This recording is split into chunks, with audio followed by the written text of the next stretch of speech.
As the spring of 402 approached, Alaric still had not gotten the concessions he wanted, and so he decided it was time to play his last card before things were complicated by Stilicho's return. He marched on Milan and laid siege to the capital city. 2018 is among us. Now, he never really had a hope in hell of taking Milan, but he wanted to spook the young Emperor Honorius into authorizing subsidies to the Goths that would make up for the subsidies from Constantinople Alaric had given up by crossing the Alps. Honorius was indeed spooked and almost fled to Gaul, but he was convinced to sit tight and wait for Stilicho to come back and save the day. The emperor did not have to wait long.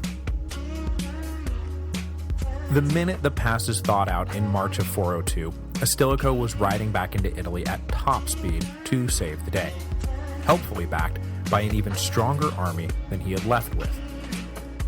Knowing that he would immediately be engaging the Goths upon his return to Italy, Stilicho had ensured that part of the settlements of the previous year included barbarian troops promising to enroll as auxiliaries in the Roman army. When this even stronger Roman army entered Italy, the disappointed Alaric was forced to withdraw from Milan, having gained no concessions from the Western court. Alaric and Stilicho then picked up where they had left off and proceeded to dance around each other in the countryside southwest of the capital. But unlike their two previous encounters, this time they would actually meet in battle. On Easter Sunday, Stilicho attacked the Goths near Pollentia, a city a little east of modern Torino. The timing of the attack was a bit scandalous, as it was understood by all sides that Easter was a holy day, and not a day for fighting. But Stilicho did not want to squander an opportunity. However, being a devout Christian himself, so he put an ethnically Elan and religiously pagan general in charge of the assault. The pagan barbarian general, as you can imagine, had no qualms about attacking on Easter Sunday, and the regular soldiers under his command, flush with the victory of the previous year, seemed eager to continue stomping the enemies of Rome, Easter Sunday or no. The Goths were taken by surprise, and after some fierce fighting, they were forced to make a run for it up into the mountains, losing control of their baggage train along the way.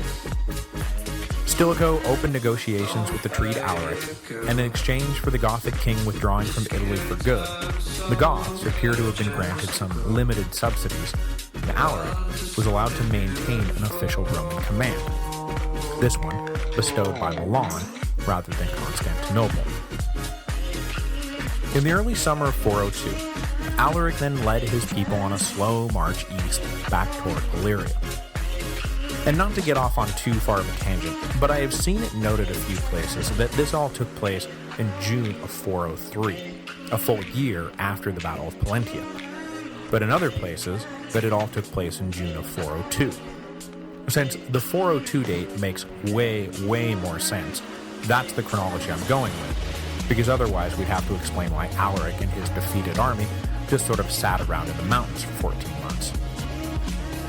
On his way back east, though, Alaric inexplicably decided to halt his march and make camp near Verona. There are a few different theories about why Alaric stopped, but all of them are purely speculative. He wanted to regain his honor by defeating Stilicho in a rematch battle. He wanted to try to cut a better deal with the Western court. He knew that having broken his pact with Constantinople, that there was a very good chance he was going to be attacked by the Eastern legions when he showed his face there again. Maybe it was a bit of all of these things, and maybe it was something else entirely. Whatever the reason, Stilicho apparently decided that enough was enough. It was time to crush Alaric once and for all. Potential asset or no, the Gothic king was proving to be way more trouble than he was worth. We have almost no details about the subsequent Battle of Verona, except that it turned out to be probably the worst defeat in Alaric's long and illustrious career.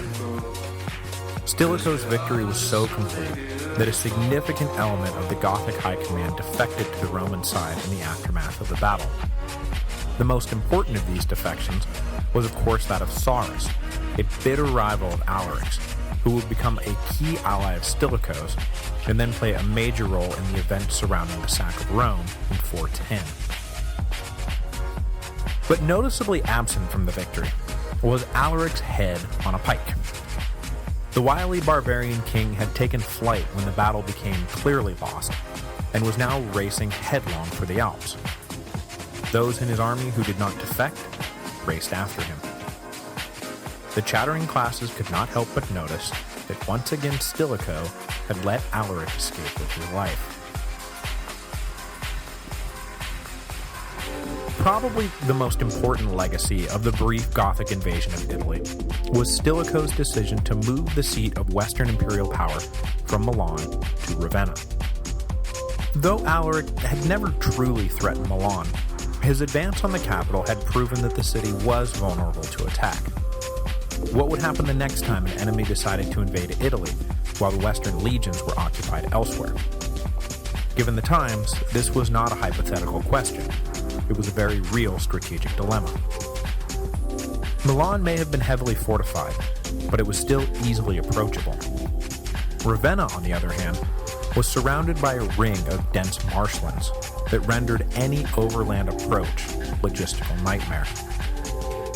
Hidden away behind these swamps, the Western emperors would now be safe from the inevitable enemy invasions that Stilicho could see looming on the horizon. The move to Ravenna is a depressing reminder of how far the empire has fallen. When Rome was at its height, no one thought twice about the capital being located in, well, Rome, which was stuck inconveniently down some random peninsula. No threat was so great, no enemy so dangerous, that the extra time and energy it took to run the empire from Rome really factored into anyone's thinking. With the arrival of the crisis of the 3rd century, though, that extra time and energy began to loom large, and the imperial court was moved to Milan, which put the emperors on the front line and allowed them to move quickly from crisis point to crisis point. The move to Milan was an admission that the Golden Age was dead and gone, but at least it was an aggressive response to an extremely difficult situation. The move to Ravenna, however, was an admission that the empire was becoming helpless. Its emperors no longer commanded the world from a recliner on the Palatine Hill, nor did they sit perched atop the walls of Milan, armor donned, ready to spring into action. No, instead they now cowered behind a ring of marshes, play-acting as if they really still were the kings of the world. It made sense strategically for Stilicho to tuck Honorius away in a safe little pocket given the limited resources at his disposal, but still, oh, how the mighty have fallen. At around this same time, it appears that Stilicho made another key decision, that while making perfect sense given the geopolitical realities he was facing, would have profound consequences for the empire. Since the foundation of the Tetrarchy, the Roman capital of the Gallic frontier had always been Trier, located along the Lower Rhine. But at some point in the early 5th century, the capital was shifted some 500 kilometers south to the city of Lyon. This shortened the supply and communication lines between the imperial court and its Gallic satellite, which was necessary given the insecurity of the Rhine frontier, but it was also a clear signal that Rome was repositioning itself for a tighter defense of the inner empire, at the expense of its north. Citizens of Britain and the Lower Rhine were now basically on their own, and it would not take them long to wake up to the fact that they were still paying taxes to an empire that had given up trying to protect them.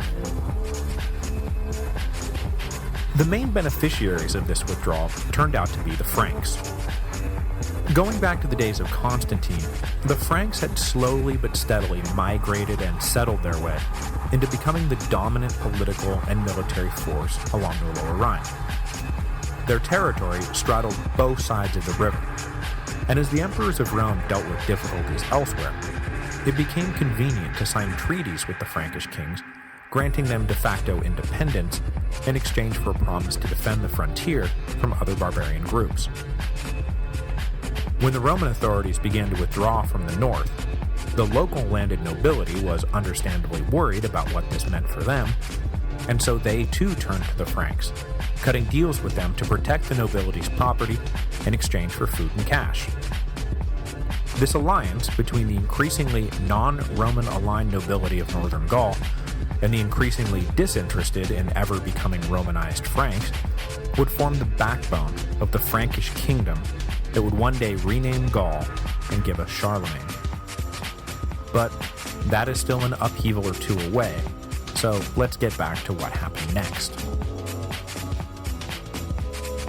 In late 405, perhaps a bit sooner than Stilicho would have hoped, one of those inevitable invasions of Italy inevitably came crashing down into Italy. The man behind the invasion was a new player on the board, but he was driven by what should now be a familiar reason: the continued expansion of the Huns. Said new player was a Gothic king named Radagaisus, who ruled the pagan Goths who still lived on the north side of the Danube River. He had managed to hold his own against the Huns thus far, but Olden's push to subjugate all local nations to the Huns finally became intolerable, and Radagaisus led his people across the Danube into Roman territory and then into Italy itself. Exaggerated sources sometimes claim the total number of Goths under Radagaisus' leadership was some 400,000 men, women, and children, but modern estimates figure it was more like 100,000, with about 20,000 men in fighting shape. Radagaisus' lightning invasion just before the onset of winter took Stilicho off guard, and he was forced to sit tight for months until the spring allowed necessary reinforcements to arrive from Gaul. In the meantime, Radagaisus divided his followers into 3 groups and set them to plundering. Now, this was a reasonable idea, given that having all those mouths to feed in the same place at the same time was a liability, but come the spring of 406, when Stilicho was reinforced, having the Gothic forces divided turned out to be the biggest liability of all. Backed by troops from the Rhine frontier, as well as Hun forces sent with the compliments of Olden, who not only wanted to continue courting the friendship of the Romans, but also wanted to send a message that you couldn't run from the Huns, Stilicho moved directly against the division of the Goths, led by Radagaisus himself. The Gothic king was engaged in a nearly successful siege of Florence when Stilicho arrived on the scene. The Goths, taken by surprise, were dispersed and unprepared, and so the Romans were able to easily scatter them. So easily, in fact, that it is reported that not a drop of Roman blood was spilled. Radagaisus and his people fled up into the Apennines, where, though safe from further attack, they were trapped and cut off from their compatriots. Pretty soon the Goths were in dire straits, and Radagaisus, either selfishly trying to escape or selflessly trying to make contact with the other 2 groups, was captured trying to make a run for it. He was brought before Stilicho, who had the Goth king executed without delay. The rest of the trapped Goths simply gave up. When the news that Radagaisus was dead and his warriors captured reached the other 2 groups, they too simply gave up the fight and surrendered to Roman forces. About 12,000 of the best Gothic fighters were promptly enrolled into the Roman army, while the rest were sold into slavery, collapsing the slave market in the process. Anyone left over headed back from whence they had come, most likely dreading the reception Olden had planned for them.